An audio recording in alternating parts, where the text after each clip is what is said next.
Bienvenue dans Parole au coach, le podcast qui donne la parole aux coachs sportifs. Dans ce podcast, j'accueille différents coachs sportifs qui vont nous parler de développement personnel, d'entrepreneuriat et de comment aujourd'hui, en 2021, on exerce le métier de coach sportif. Je suis François Jorin, fondateur d'un organisme de formation spécialisé pour coachs sportifs, dont l'objectif est d'augmenter la visibilité des coachs sportifs sur les réseaux sociaux et de développer avec eux leur système de coaching sportif en ligne. Ce podcast est avant tout un bon moment d'échange entre entrepreneurs passionnés du sport, de la remise en forme et du fitness.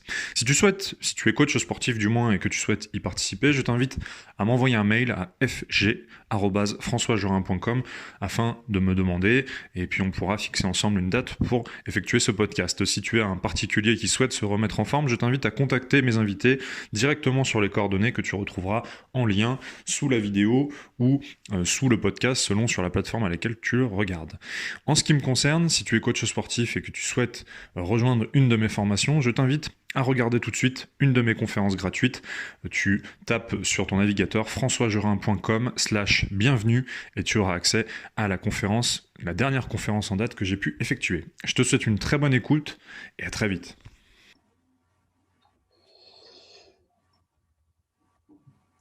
Alors aujourd'hui, j'accueille Loïc. Loïc, je vais te laisser te présenter. Donc l'idée de ce podcast, c'est d'aborder différents sujets, déjà de voir un petit peu qui est Loïc, sa présentation, un petit peu son parcours. Pourquoi est-ce qu'il a choisi le domaine du sport, comment est-ce qu'il aide aujourd'hui ses clients. L'idée, c'est qu'il apporte un petit peu de valeur aussi en nous donnant quelques clés pour aider les personnes qui veulent se remettre en forme aujourd'hui. Et puis bon, on abordera des sujets un peu plus personnels avec sa relation avec l'argent, sa définition du succès. Bonjour Loïc, bienvenue. Salut François, merci pour l'invitation. Merci de m'inviter sur ce podcast afin que je puisse me présenter et puis parler un peu de l'activité de coaching et tout ce qui s'ensuit derrière. Super. Raconte-nous un petit peu aujourd'hui qu'est-ce que tu fais, de quelle région es-tu, de quel coin es-tu, et puis qu'est-ce que tu proposes aujourd'hui, quelle est ton activité aujourd'hui? Alors, pour me présenter, donc moi je m'appelle Loïc, je suis coach et prépa physique depuis quasiment temps sur la région lyonnaise. Je travaille, j'ai toujours été indépendant en fait. Ça c'est une de mes spécificités. Je me suis direct après mon activité, mon diplôme universitaire. Donc je suis indépendant depuis 8 ans. Après, en termes d'études, j'ai un master en préparation physique, préparation mentale et réathlétisation que j'ai validé à Lyon. Mais avant ça, j'ai fait une licence traintif sur Clermont-Ferrand. Voilà. Et la spécificité que j'ai, je pense, c'est juste après mon master, j'ai directement monté ma boîte dans le coaching. Donc au début, j'ai fait du coaching à domicile. Puis j'ai vu que c'était pas quelque chose qui était très rentable et qui était surtout très énergivore. Et je me suis mis à rechercher un centre de coaching. Et juste après ça, en fait, j'ai trouvé un centre de coaching qui m'a permis en fait d'avoir un point fixe dans lequel mes clients venaient pour les séances. Et ça permettait de multiplier les coachings, d'avoir un endroit vraiment posé et de limiter les déplacements. Donc j'ai fait ça pendant 4 ans et maintenant depuis 2 ans d'ailleurs, 2 ans, j'ai mon propre centre de coaching qui se situe sur Lyon 9e qui s'appelle Agora Fit and Mind, que j'ai monté avec une cliente qui est devenue mon associé. D'accord, super. Donc aujourd'hui, tu as créé ton centre de coaching sportif sur Lyon, donc Lyon 9e. Ok, top. Et donc ça, c'était vraiment pour te permettre de pouvoir exercer ton métier, entre guillemets, pour éviter de tous les déplacements peut-être qu'incluait le coaching à domicile et pour pouvoir tout simplement exercer sereinement ton activité. Ça a été quoi les vrais avantages pour toi c'est quoi selon toi les vrais avantages aujourd'hui d'ouvrir son centre de coaching sportif? Alors, pas forcément d'ouvrir. Enfin, en fait, ce qui est très problématique avec notre activité, il y a plusieurs problématiques. La première chose, c'est les horaires. Voilà. On travaille, on a des horaires décalés, on travaille quand même beaucoup. Et en plus, on se rajoute du déplacement, on se retrouve à faire des horaires de dingue. Moi, ça m'est déjà arrivé de faire des séances. Donc, la première séance à 6 heures du matin et finir la dernière séance à 22 heures. Mais à cela, tu rajoutes du déplacement, là, tu tapes. Donc, déjà, la première chose, le fait d'avoir un propre studio, un studio de coaching, un centre de coaching, ça te permet déjà d'avoir moins de trajets, donc d'être moins fatigué, d'être beaucoup plus rentable sur le temps. Ça te permet de manger comment, ça te permet de faire ta petite collation, ça te permet de faire une petite sieste si tu es fatigué parce que il fait pas moins 10 dehors, etc. Donc ça, c'est cool. La deuxième chose, ça te permet aussi de développer une unité, ça te permet d'avoir que ton client se sente chez lui. En fait, c'est pas toi qui vas chez lui, mais c'est eux qui viennent chez toi. Nous, le studio, la façon dont on l'a créé, c'est comme s'ils venaient à la maison, en fait. D'accord. Les gens se sentent super à l'aise. Ils se sentent chez eux, donc ils peuvent. Ça arrive déjà, il y en a, ils vont amener un petit truc à manger, il y en a d'autres, ils vont laisser, je sais pas, on a qui vont laisser par exemple leur gourde, et voilà. Donc ça a un effet sur l'appartenance au groupe. Et la dernière chose, c'est que ça permet d'enchaîner les séances sans les temps de trajet, donc ça te permet d'être rentable. Ok, donc il y a à la fois une logique de confort pour toi, dans le sens où tu as moins de déplacements, tu es moins fatigué, tu peux aussi faire, comme tu dis, pouvoir te reposer un petit peu des fois entre une séance. Et puis c'est aussi plus confortable pour le client. Ouais, c'est clair. C'est clair. Nous, notre studio, on l'a fait de manière vraiment, enfin, les gens se sentent chez eux. Tu vois, là, par exemple, avec tout ce qui se passe actuellement, on va dire que c'est plus pareil, mais très souvent, avant tout cet épisode Covid, j'ai des gens qui mangeaient ensemble après, des coachés qui mangeaient, ils prenaient un truc à manger, ils allaient se mettre dehors, ils mangeaient ensemble. J'en ai qui allaient boire un verre après une séance. Parce qu'ils faisaient la séance ensemble. J'en ai qui venaient un petit peu avant. Et en fait, ils attendaient qu'un tel, il est fini, comme il y avait 5-10 minutes pour discuter ensemble. Ou derrière, j'en avais d'autres qui se voient des séances parce qu'ils ont appris à se connaître en se voyant 10 minutes par-ci, 10 minutes par-là. Et après, ils échangent les réseaux sociaux, etc. etc. D'accord, donc il y a aussi une logique, ça permet aussi de créer du lien social finalement entre les clients. Ouais, moi je sais que c'est quelque chose que j'ai appris quand j'ai été en formation il y a de nombreuses années, ce lien social, créer du lien social. Et je me suis dit, le jour où j'ai ma propre structure, je veux arriver à mettre ça en place. Je veux que les gens se sentent appartenir à une communauté, pas simplement faire ton coaching et tu te bats. D'accord, je comprends. Et du coup, plus profondément, qu'est-ce qui t'a du coup poussé à choisir le domaine du sport et puis à monter du coup cette structure? Mais à la base, qu'est-ce qui a fait que tu as choisi le domaine du sport et en particulier du coaching sportif? Alors, moi, je suis un peu à l'inverse de pas mal de coachs, c'est-à-dire qu'il y en a qui vont te dire, ouais, j'ai toujours connu ça, j'ai fait du sport toute ma vie, ou alors j'ai découvert le sport, j'en suis follement tombé amoureux, etc. Moi, pas du tout. En fait, je faisais un peu de sport, j'ai toujours fait un petit peu de sport, mais au lycée, mon prof de PS était super bien, c'était un des cours qu'on préférait, parce qu'il avait une ambiance en fait dans notre classe qu'on n'avait nulle part ailleurs dans n'importe quel cours, mais vraiment en EPS c'était vraiment bien. Et je me suis dit putain, j'ai envie de faire ce métier-là, j'ai envie de faire prof d'EPS. Et donc je suis parti avec cette idée, je suis en STAPS. Sauf qu'à l'époque en STAPS pour être prof d'EPS c'était très très très compliqué. et sur les barèmes physiques et sur les barèmes cognitifs. Et moi, j'avais pas forcément envie de passer. J'avais pas confiance en mes capacités pour le faire. Et puis deux, j'avais pas forcément envie de m'orienter là-dedans. Voilà, je m'étais dit, c'est peut-être pas vraiment fait pour moi parce que des niveaux physiques qui étaient juste ahurissants. Mais je suis quand même resté en STAPS et j'ai testé un peu d'autres parcours. J'ai fait le management du sport 1 an que j'ai pas apprécié parce que j'ai trouvé que c'était très déconnecté par rapport à la réalité du terrain. C'est vraiment, on était trop sur de la théorie et la pratique sur le terrain, ça n'avait strictement rien à voir. Et j'ai testé entraînement sportif. Et en fait, j'ai tout de suite accroché sur l'entraînement sportif. Venant du monde des sports de combat et de la boxe thaï, en fait, je me suis très vite reconnu là-dedans sur l'entraînement physique. Et derrière, j'ai enclenché la licence et le master. Donc en fait, c'est comme ça que je suis arrivé dans le domaine du coaching et de la prépa physique.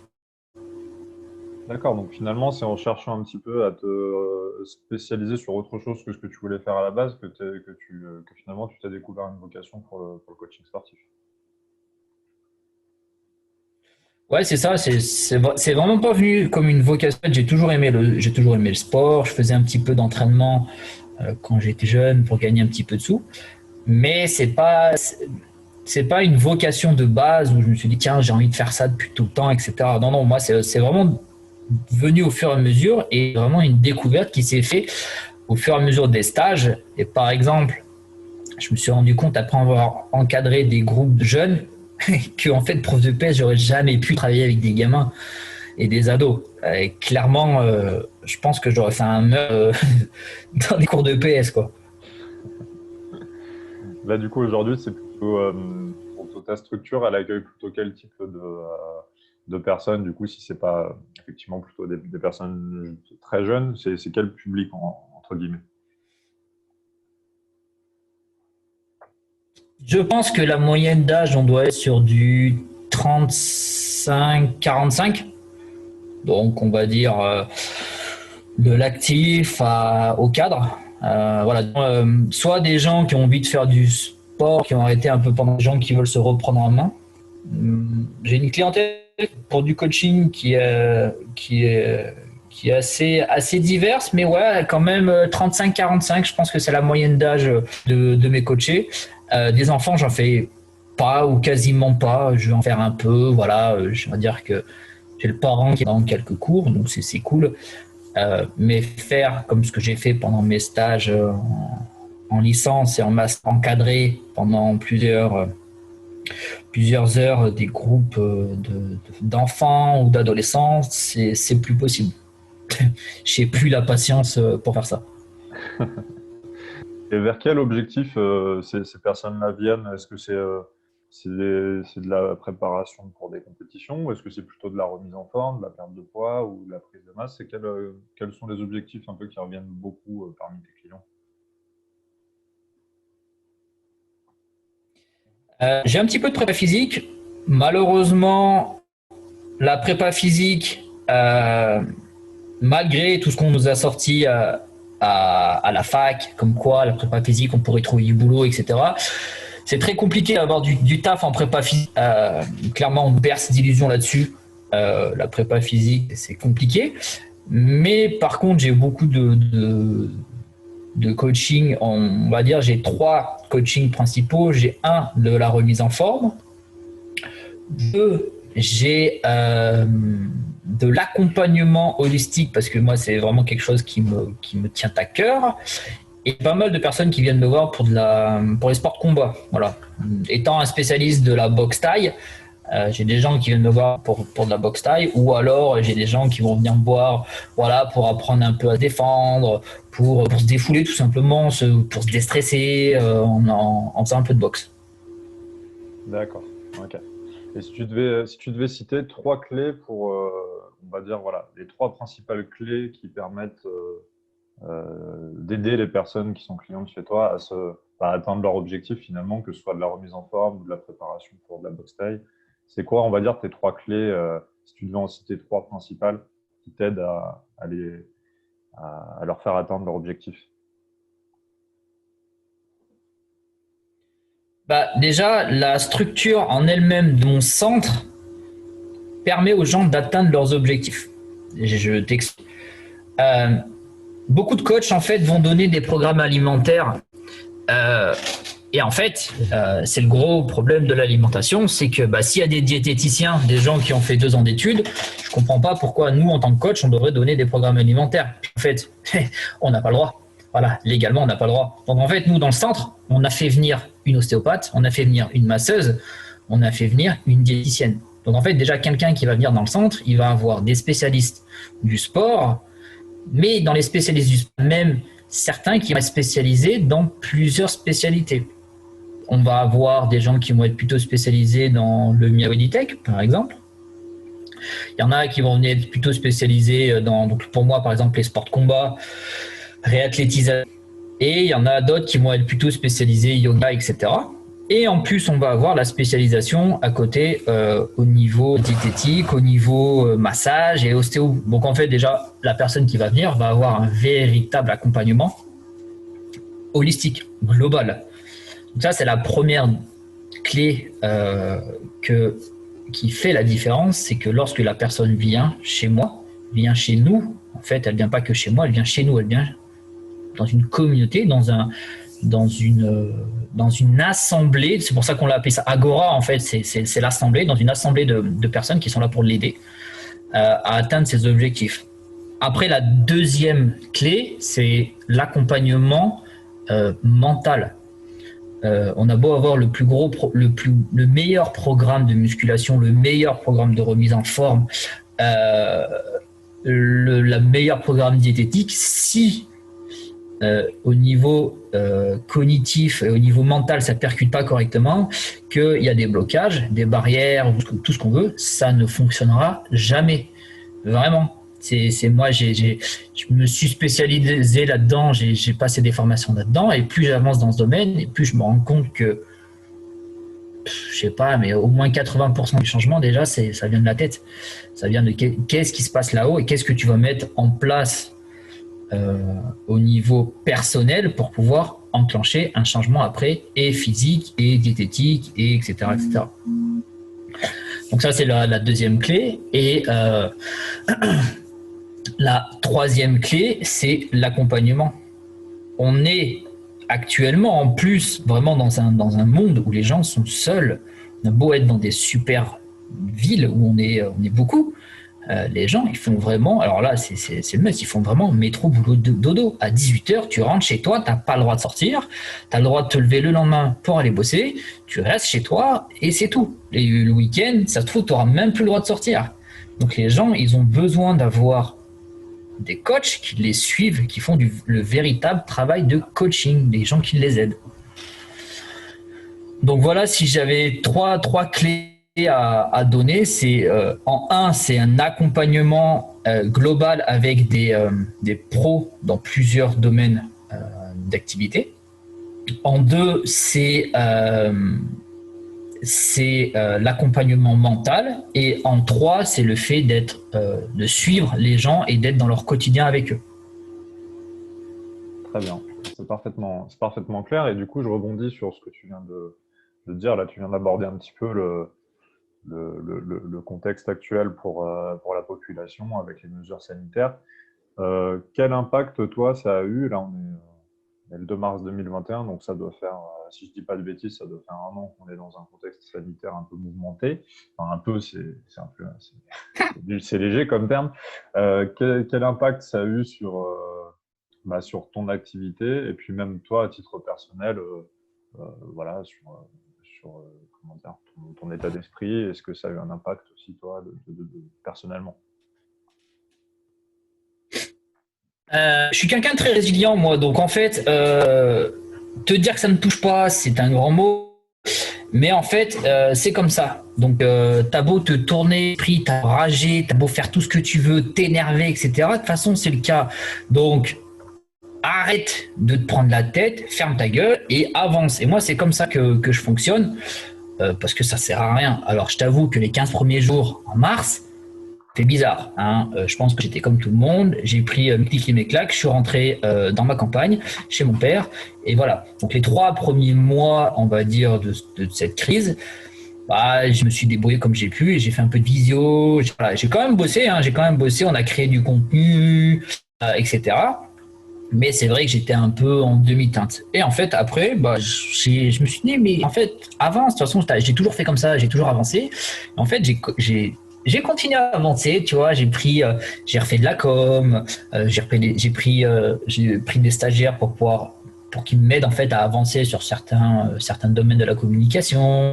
Donc voilà, donc on a redoré un peu ma com qui était un peu laissée de côté.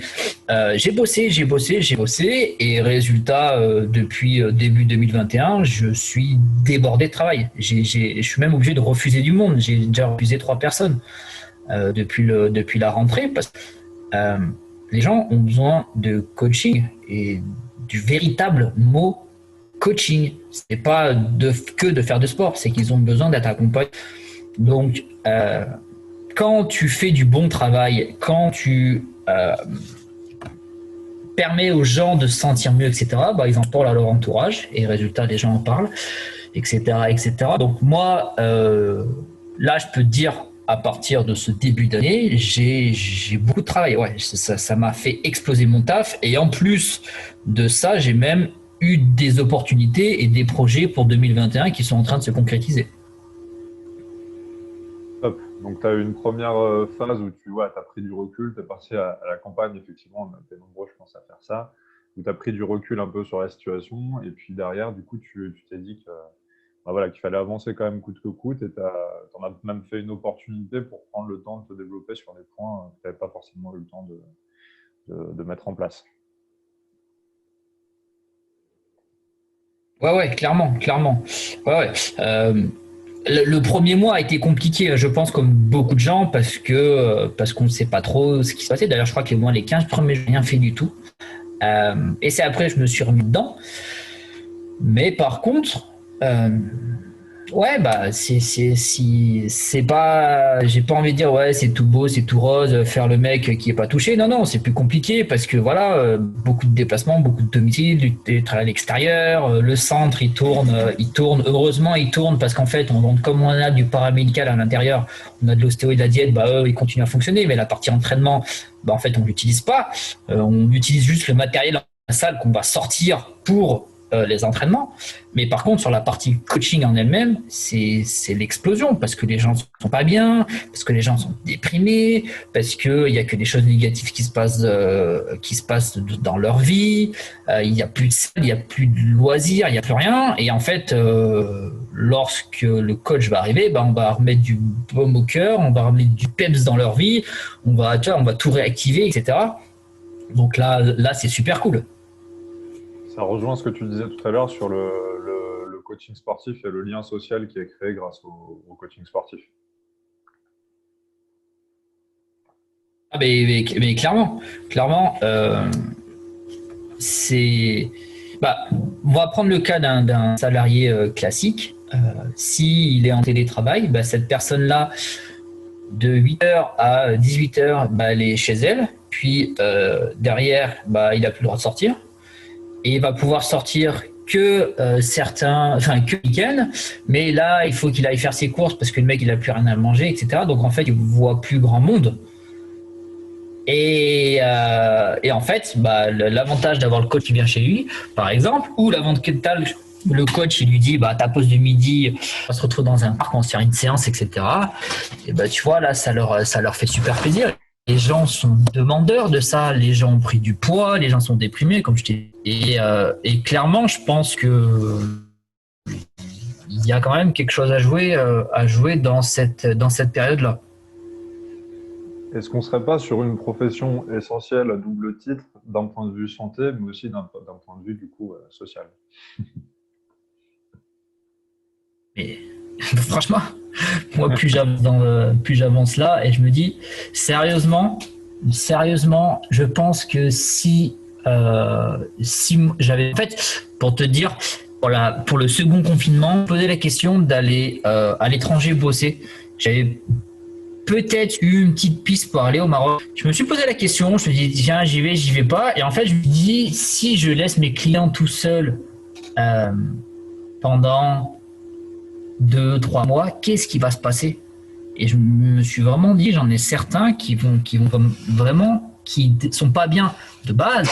Et s'ils n'ont pas leur coup de boost, leur coup de dopamine, sérotonine, de testostérone qui vient une fois dans la semaine, dans lequel ils se mettent une race monumentale et ils finissent complètement vidés, épuisés, ils ont évacué les tensions. Je dis, va peut-être y avoir des choses négatives derrière sur eux. C'est une des choses qui m'a fait rester ici et qui m'a dit, bah, vas-y, je bosse quand même. Hein.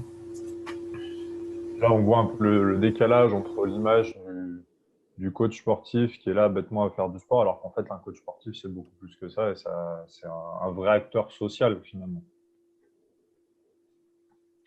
Bah, tu sais, hein, moi, quand on me pose la question, on me dit qu'est-ce que tu fais comme métier, je dis pas je suis coach sportif, parce que pour moi, alors de façon un peu, on va dire, un peu négative, je suis pas le coach de salle qui fait surveiller le plateau, mais qui fait rien, quoi. Moi, je suis coach personnel. Maintenant, j'utilise le mot, je suis coach holistique. Ils me disent, ah, c'est quoi coach holistique? Bah, je leur explique. Voilà, bah, je vais aider la personne à se sentir mieux. Donc, bah, pour ça, je vais utiliser le sport. Mais par contre, je peux utiliser les neurosciences. Je suis en train de passer là, une formation en posturologie pour rajouter une corde à mon arc, voilà, pour permettre aux gens d'être plus équilibrés posturalement parlant. Donc ouais, je ne suis pas coach sportif, je suis coach personnel ou coach holistique. D'accord, ouais, donc on est vraiment sur quelque chose qui ne se limite pas au domaine du sport, mais qui est vraiment une approche globale. Et comment dire? Et donc le fait d'avoir pris conscience de tout ça et d'avoir donc monté ta propre structure, et puis bah, aujourd'hui on peut le dire, d'être entre guillemets successful dans le sens où ça marche bien, ta structure est complète, tu refuses du monde. Est-ce que, petit sujet un peu tabou, est-ce que ta relation avec l'argent, elle a évolué entre le moment où justement tu étais dans les études et puis aujourd'hui où ta structure tourne bien et tu as pu faire de cette vocation un métier? Est-ce que ta relation avec l'argent, elle a évolué? Ah, pas grave. Ah, la France et la relation avec l'argent, c'est une grande histoire de haine. Mon Dieu, quelqu'un qui gagne l'argent, c'est pas bien, on est jaloux, etc.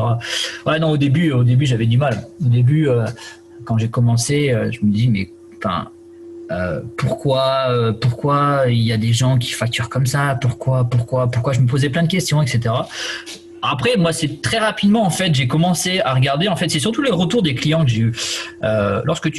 Que j'ai commencé à travailler, voilà, les gens me disent, ouais, j'ai fait tel coach, etc. Ça coûtait tant, donc ça coûtait un petit peu plus cher que moi. Mais tiens, j'ai eu mal au genou après, j'ai eu mal à ça, ou j'ai pas atteint mes objectifs. Putain, en fait, au bout d'un moment, je me suis dit, bah, tu sais quoi, évalue combien tu vaux et ne diminue pas cette valeur. Et en fait, c'est grâce à cette valeur que je me suis donnée, donc une valeur horaire même, on peut dire, que bah, ça m'a permis d'investir dans du matériel, ça permet, voilà, les gens qui payent un prix chez moi, bah, en fait, ils le voient très rapidement, ce prix, en ressortir matériel qui est amené pendant leur séance. Parce que bah, avant, j'étais mobile, après j'ai eu un centre de coaching, donc les gens, bah, tiens, cool, voilà, on peut venir s'entraîner à l'intérieur, il y a du matériel, j'ai acheté un Bodytech aussi. Donc, c'est quand même un certain coût. Donc, les gens, en fait, ils voient que derrière des prix des séances, eh ben, ils voient très bien l'intérêt, en fait, c'est lorsqu'on veut de la qualité, bah, il faut mettre le prix dessus. Mais tout comme, moi, je fais le parallèle souvent, hein, quand les gens... Certaines personnes vont me dire, par exemple, je sais pas, ouais, mais le coaching, c'est cher, dis donc. Ouais, ton téléphone, il vaut combien, je te rappelle?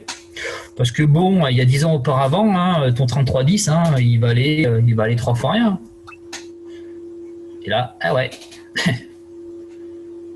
Donc, tu as réussi comment dire, à casser un petit peu ce syndrome, entre guillemets, de l'imposteur qu'on a tous au début, ou quand on se lance dans une activité, on a du mal des fois, à annoncer son prix, on a un peu ce syndrome de l'imposteur en se demandant si on vaut autant, etc.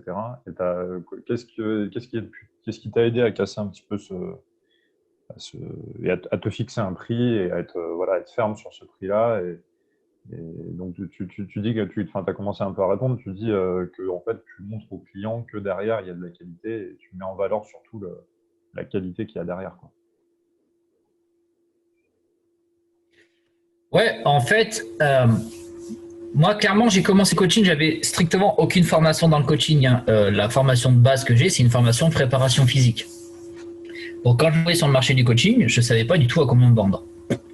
J'ai pris un tarif au pif, je l'ai mis, ça a marché. Première année, voilà, je m'en sors, je dis, oh, ça va.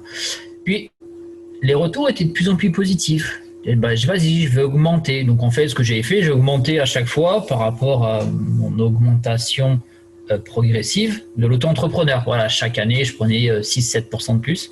Donc, j'augmentais un peu.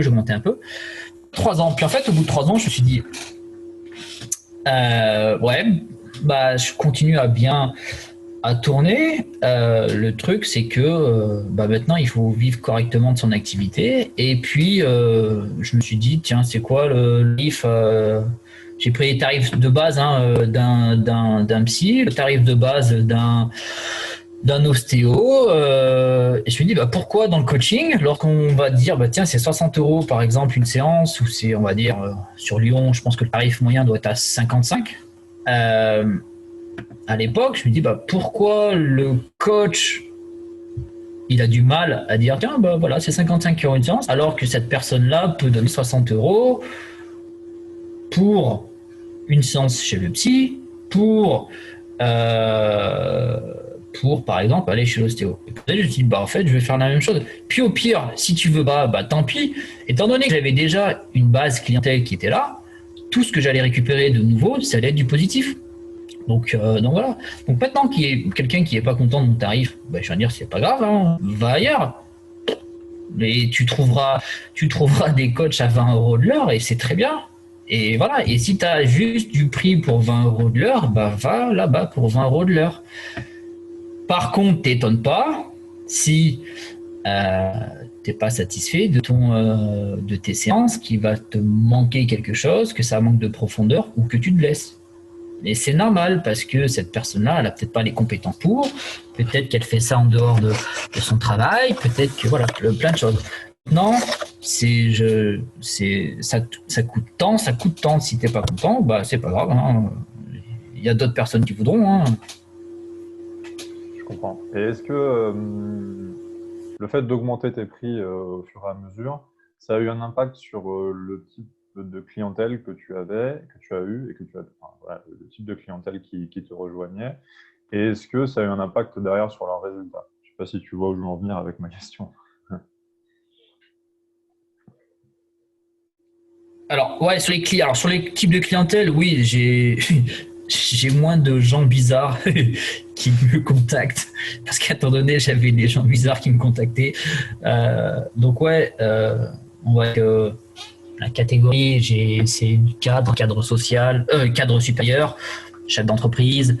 Voilà, 30 personnes qui me contactent maintenant. De temps en temps, j'avais des étudiants avant, maintenant, j'en ai plus. Voilà, donc en termes de clientèle, oui, j'ai une clientèle qui a des revenus un peu supérieurs, mais pas forcément, hein. Tu sais, j'ai certaines personnes qui investissent vraiment, et vraiment ce côté investissement sur eux.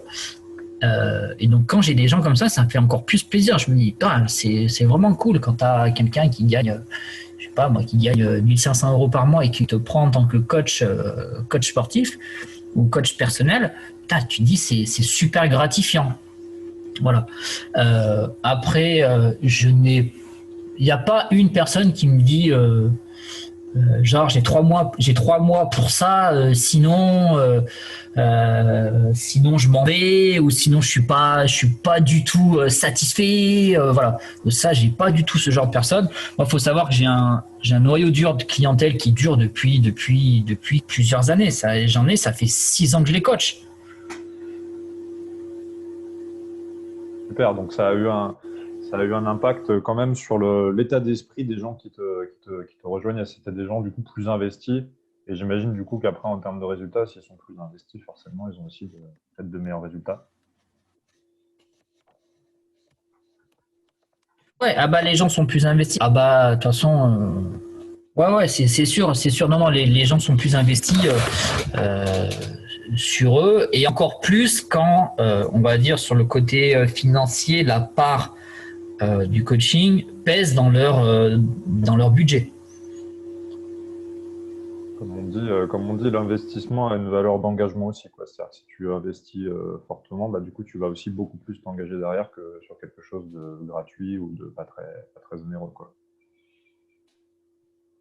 C'est clair, ouais, je suis d'accord avec toi, hein. À partir du moment où tu vas sortir et mettre de l'argent sur table, bah, l'investissement va plus du tout être le même. Ok, bon, bah super. Et aujourd'hui, si tu devais définir euh,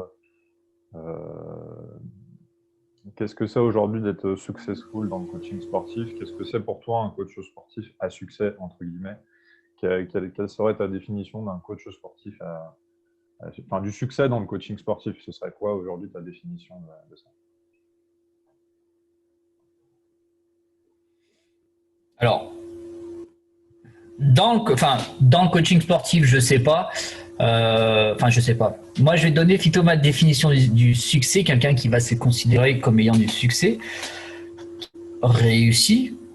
Pour moi, quelqu'un qui a réussi, c'est quelqu'un qui se sent pleinement satisfait de son travail, qui se sent entier à son boulot avec le smile et qui en plus peut euh, faire ce qu'il veut quand il veut. C'est-à-dire que pour ma part, bah, je vais toujours au boulot le sourire, j'adore ce que je fais et ça fait 8 ans et je me suis pas encore ennuyé. J'espère ne pas m'ennuyer, mais vraiment j'y vais à chaque fois avec le smile, j'adore mon taf. Et ça, je fais ça 5 jours et demi par semaine, donc j'ai intérêt de ça, mais vraiment je kiffe ce que je fais. Les résultats derrière sont ouf. Le changement qu'on opère chez les gens, c'est assez dingue. Comme j'ai pas mal de coaching, bah, derrière je gagne plutôt bien ma vie. Donc ce qui me permet de pouvoir, quand c'était possible, voyager ou pouvoir me payer, je sais pas moi, aller au resto à l'époque. Voilà, bon maintenant c'est un peu différent, mais tu vois le principe. Voilà en fait pour moi qui a du succès dans dans son aide professionnelle, déjà, c'est quelqu'un qui a le sourire et qui aime son métier et que son métier lui permet de faire ce qu'il a envie de faire. Voilà. Après, dans le coaching, je pense qu'on peut rajouter un petit plus et qu'on se rend pas compte, et les gens se rendent pas compte, mais c'est l'impact en fait qu'on va avoir sur certaines personnes, l'impact qu'on va avoir parce qu'on va être le point de départ d'un changement assez impressionnant. Un truc tout con, mais par exemple, mon associé est une de mes clientes maintenant. Enfin, mon associé actuel est à la base une de mes clientes. Donc, d'une simple cliente qui a investi sur elle, elle s'est découvert des capacités, etc. Ça lui a permis de se renseigner dans ce domaine-là. Résultat, elle a tellement adoré ça qu'elle est en train de se former pour devenir coach elle-même et elle a investi et on a monté le centre ensemble. Donc, voilà, le côté coaching sportif aussi, c'est cet impact sur la vie des gens qu'on peut avoir. Je suis un peu parti dans tous les, mais j'espère que tu as compris un peu le Non, principe. non, très bien, très bien. Bah, ok, donc aller au travail avec le sourire et puis le lifestyle aussi que ton activité peut dégager derrière, donc de pouvoir partir en voyage ou pouvoir des fois te faire plaisir aussi. et puis aussi l'impact, le résultat que tu as chez tes clients. Voilà, si je devais résumer. Est-ce que je résume bien? Ouais, c'est ça, ouais, exactement. Ouais, c'est vraiment en un, c'est le sourire. En deux, c'est l'impact chez les gens. Et en trois, c'est bien gagner sa vie, en fait. Et après, le bien gagner sa vie, c'est quelque chose qui est purement personnel, en fait. Pour ça, bien gagner la vie, gagner sa vie, ça va être 1 500 euros. Il y en a d'autres, ça va être 2 000. Il y en a d'autres, ça va être 3, 4, 5 000. Après, c'est soi-même. En plus, l'avantage d'être indépendant, c'est nous qui nous mettons notre propre barrière sur tiens, là, je me dis que je gagne bien ma vie, de pas forcément obligé de plus bosser, ou tiens, je peux me prendre un peu de pause, ou je peux ne pas bosser la semaine d'après, ou attendre, etc. Donc voilà, donc l'avantage, voilà, c'est de bien gagner sa vie, mais personnellement, c'est pas par rapport à une moyenne, par rapport à je sais pas quel autre chiffre. Il faut se baser sur ses propres attentes et pas se baser sur les standards des autres. Ah non, voilà, surtout pas. Non, non, les réseaux sociaux nous imposent bien assez de standards. J'ai envie de dire, vis ta vie, mec. Hein.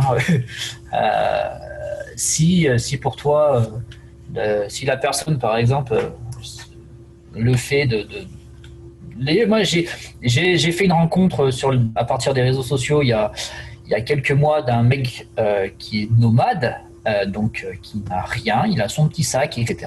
Et il se balade de pays en pays et le mec il kiffe sa vie et grâce à ce qu'il gagne en fait et à des petites formations, des petites choses qu'il donne, un peu de coaching, etc. Le mec il adore ce qu'il fait, ça lui permet de vivre à l'aise en voyage et voilà, ça suffit. Et il y en a d'autres au contraire, ceux qui vont vouloir vivre par exemple, je sais pas, en plein centre-ville de Paris, choses comme ça, eux ils vont devoir gagner beaucoup plus. Bien sûr. Ok, bon super. Écoute, c'est top. Où est-ce qu'on peut te contacter si on habite sur Lyon, et en particulier Lyon 9e ou alentour, et qu'on veut faire une première séance avec toi ou faire un bilan? Comment ça se passe pour te contacter?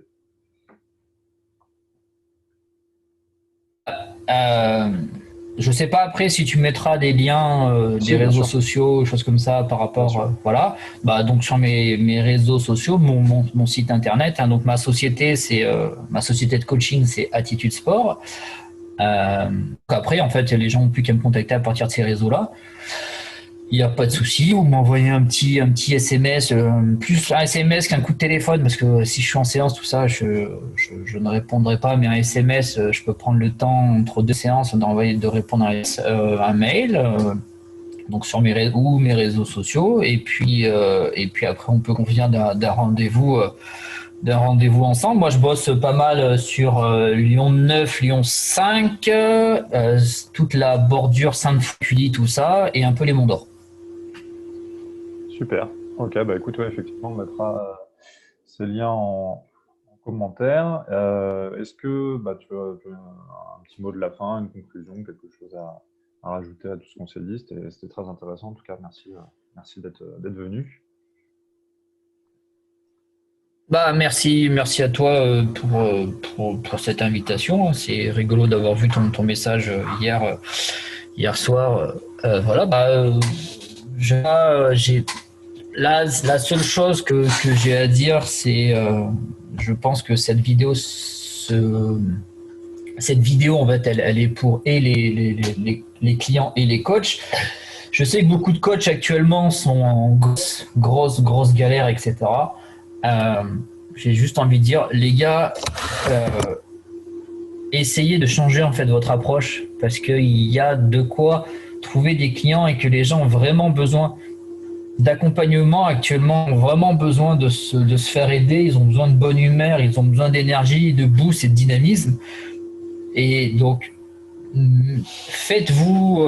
montrez-vous partout où vous pouvez, et je peux vous assurer que les gens viendront vous voir, et que derrière, avec les résultats et ce que vous allez pouvoir leur apporter dans la vie, ça va être cool, et votre activité elle pourra redémarrer comme ça, même si vous aviez des gros centres de coaching, des choses.